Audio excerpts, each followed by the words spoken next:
आज हम देश की चर्चाएं सब देखकर सुनकर मुझे तो ऐसा लग रहा है कि निमसी प्रिया जो है हमारे देश वापस आनी चाहिए और वो आएगी। हमें मोदी जी पे गर्व है कि वो चाहे जैसे लाने का प्रयास कर रहे हैं और होगा भी।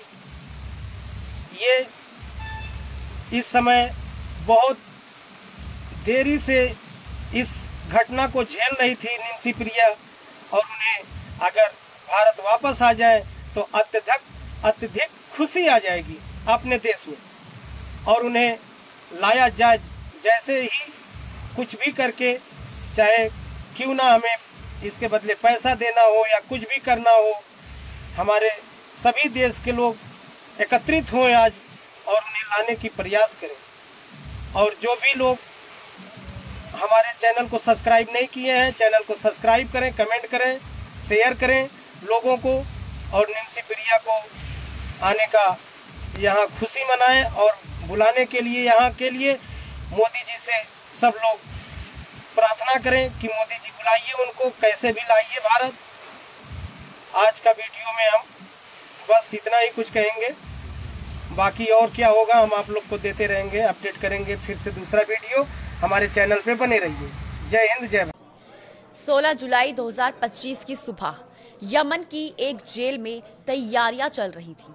जेल के बाहर कंटीले तारे, अंदर गूंजता सन्नाटा, और उस सन्नाटे के बीच एक भारतीय महिला निमिषा प्रिया अपनी आखिरी सांसें गिन रही थी। घड़ी की सुइयां जैसे जैसे मौत की तरफ बढ़ रही थी, तभी कुछ ऐसा हुआ जिसने सब कुछ बदल दिया। नमस्कार, स्वागत है आपका न्यूज़ 18 के डिजिटल प्लेटफॉर्म पर। मैं हूं आपके साथ ईशा खान। आज हम बात करेंगे एक ऐसी भारतीय महिला की जिसे 7 समुंदर पार यमन की एक जेल में फांसी का इंतजार था, लेकिन ऐन मौके पर उसकी सजा टाल दी गई। केरल की नर्स निमिषा प्रिया को यमन में अपने बिजनेस पार्टनर की हत्या के आरोप में मौत की सजा सुनाई गई थी। 16 जुलाई 2025 यानी बुधवार को उसे फांसी दी जानी थी, लेकिन एक दिन पहले मंगलवार रात को ये सजा अनिश्चित काल के लिए टाल दी गई। ये राहत कैसे मिली? क्या सरकार ने बचाया या धर्मगुरुओं की पहल काम आई? और क्या अब भी उसकी जान बच सकती है? आइए विस्तार से समझते हैं। पहले जानते हैं कि कौन है निमिषा प्रिया और क्या है पूरा मामला।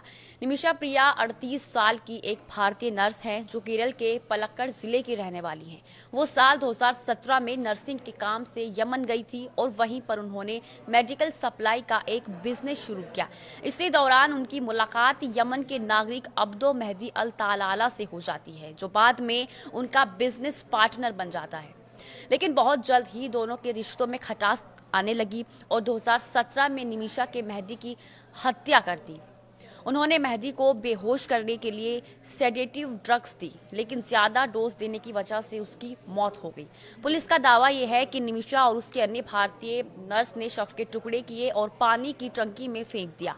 निमिषा अपने पासपोर्ट की वापसी चाहती थी, जो कथित रूप से मेहदी ने जबरन रख लिए थे। 2017 में गिरफ्तारी के बाद केस चला और 2020 में यमन की अदालत ने निमिषा को मौत की सजा सुना दी। 2023 में उनकी अंतिम अपील भी खारिज की गई और 2025 की 16 जुलाई यानी बीते बुधवार को फांसी की तारीख तय हुई थी, लेकिन फांसी से एक दिन पहले अचानक सजा अनिश्चित काल के लिए टाल दी गई।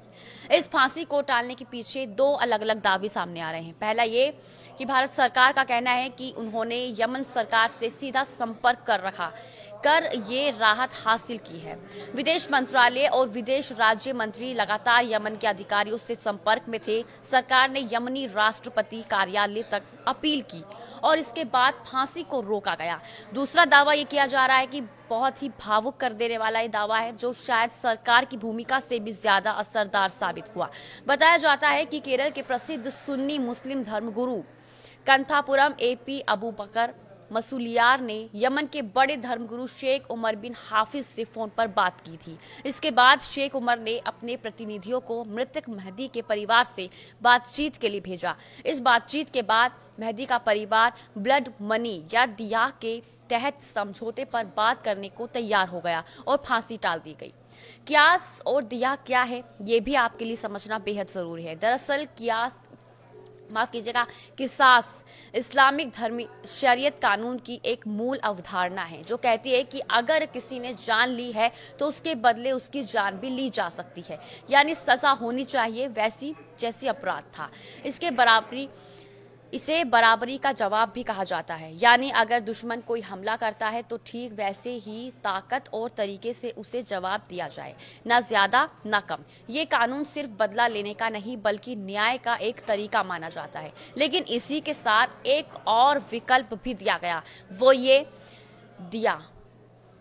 वो है दिया या ब्लड मनी, यानी पीड़ित परिवार चाहे तो माफ कर सकते हैं, बदले में एक निश्चित मुआवजा लेकर। यमन जैसे इस्लामिक देश में ये कानून लागू है। अब इस पूरे ही घटनाक्रम में सबसे अहम मोड़ आया केरल से, जब सुप्रीम कोर्ट में सरकार ने यह हल्फनामा दिया कि वो कुछ नहीं कर सकती। तब लोगों की नजरें गई भारत के सुन्नी ग्रैंड मुफ्ती कंथापुरम एपी अबूबकर मुस्लियार पर। ग्रैंड मुफ्ती ने यमन के प्रसिद्ध धर्मगुरु शेख उमर बिन हाफिज से संपर्क साधा। इन दोनों के बीच पुराने रिश्ते थे। जब मुफ्ती अबू बकर ने उनसे इस मामले पर दखल देने को कहा तो शेख उमर ने अपने अनुयायियों को तालाल महदी के परिवार से बातचीत के लिए भेजा। लगातार बातचीत के बाद परिवार इस बात पर सहमत हुआ कि वे फांसी को कुछ समय के लिए रोकने पर विचार करेंगे और ब्लड मनी पर बातचीत शुरू की जाएगी। अब जब फांसी टली है तो इसे लेकर दो दावे किए जा रहे हैं। पहला, सरकार कह रही है कि यमनी अधिकारियों से राजनयिक बातचीत के कारण सजा टली। दूसरा, वही धर्मगुरु मुस्लियार के समर्थकों का कहना है कि फांसी रुकने की असली वजह उनका हस्तक्षेप था। हालांकि विदेश मंत्रालय ने एक बयान में कहा है कि भारत सरकार ने हर स्तर पर यमन से संपर्क किया है, लेकिन केरल के उप मुफ्ती हुसैन सकाफी का दावा है कि सरकार ने ही धर्मगुरु से मदद मांगी थी। फिलहाल यमन की सरकार ने फांसी अनिश्चितकाल के लिए टाल दी है और इसका मतलब ये है कि निमिषा को थोड़ी राहत मिल सकती है, लेकिन खतरा अभी भी टला नहीं है। अब भी सब कुछ इस पर निर्भर करता है कि क्या मृतक का परिवार ब्लड मनी स्वीकार करेगा, क्या भारत सरकार या सामाजिक संस्थाएं इतना बड़ा मुआवजा जुटा पाएंगी, या फिर यमन में चल रही कबीलाई बातचीत किसी नतीजे पर पहुंचेगी। बता दें कि यमन जैसे देश में मुआवजा यानी ब्लड मनी आमतौर पर 50,000 से 1 लाख अमेरिकी डॉलर तक हो सकता है, लेकिन चूंकि केस में शव के टुकड़े करने का आरोप है और मामला इंटरनेशनल मीडिया में हाईलाइट हो चुका है, इसलिए ये रकम 2 से 3 करोड़ रुपए तक पहुंच सकती है।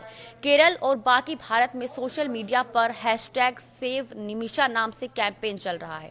सामाजिक संस्थाएं, एनजीओ और आम लोग मिलकर फंड इकट्ठा करने की कोशिश कर रहे हैं ताकि ब्लड मनी दी जा सके, और केरल के कई विधायक और सांसद भी इस मुहिम में शामिल हो चुके हैं। इसी के साथ आज के लिए बस इतना ही। नमस्कार।